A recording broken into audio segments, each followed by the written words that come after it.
Kidlat News Updates. Sa ating mga balita, isa patay, 3 sugatan nang bumaliktad ang sinasakyang ambulansya sa Southern Cebu. Mahigit 100 milyong pisong halaga ng smuggled agricultural products nasabat sa Cavite. Retired Judge Jaime Santiago itinalagang bagong NBI Director ni PBBM. Malakihang pagtataas sa produktong petrolyo aasahan sa susunod na linggo. Ako po si Cesar Sorian, kasamang buong puwersa ng Kidlat News Channel para ihatid ang nangungunang mga balita sa buong kapuluan ngayon.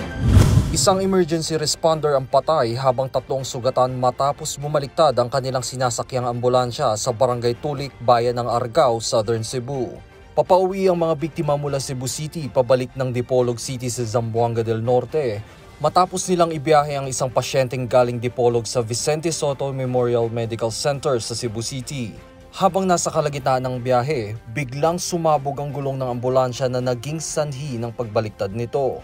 Kinilala ang namatay na si Jules Campoy of Biason. Idineklara siyang dead on arrival sa Isidro C. Quintanar Memorial Hospital sa Bayan ng Argao.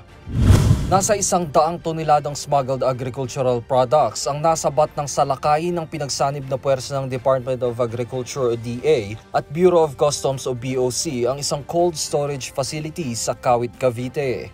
Natagpuan sa nasabing warehouse ang mga produktong gaya ng imported na isda, karne at Peking duck na pinaniniwalaang mula pa sa bansang China.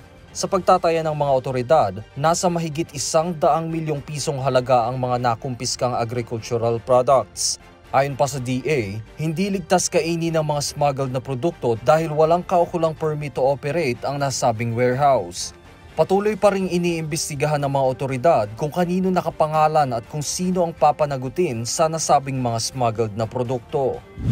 Itinalagaan ni Pangulong Ferdinand Marcos Jr. si retired Judge Jaime Santiago bilang bagong direktor ng National Bureau of Investigation o NBI.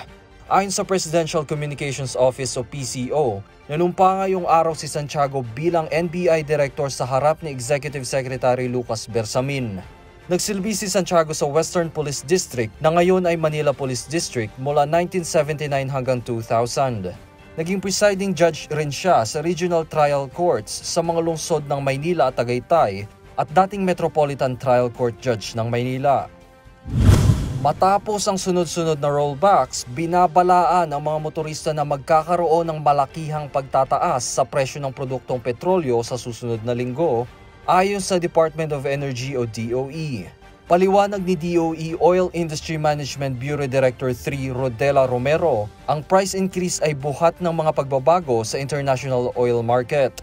Inaasahang tataas mula 0.60 pesos hanggang 0.85 pesos ang presyo ng gasolina kada litro. Samantala, madadagdagan naman mula 1.45 pesos hanggang 1.70 pesos ang presyo ng diesel. Para naman sa kerosene, magkakaroon ito ng price increase mula 1.85 pesos hanggang 1.90 pesos. Sa huling price adjustments, lumalabas na ang year-to-date total adjustments ng gasoline at diesel ay may net increase na 6.05 pesos per liter at 4.25 pesos per liter. Para sa Kidlat News Updates, Juan Miguel Soriano nag-uulat.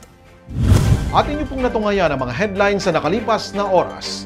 Manatiling nakatutok para sa mga susunod na updates at breaking news. Ako po si Cesar Soriano, kasama nyo sa bawat pagputok ng balita.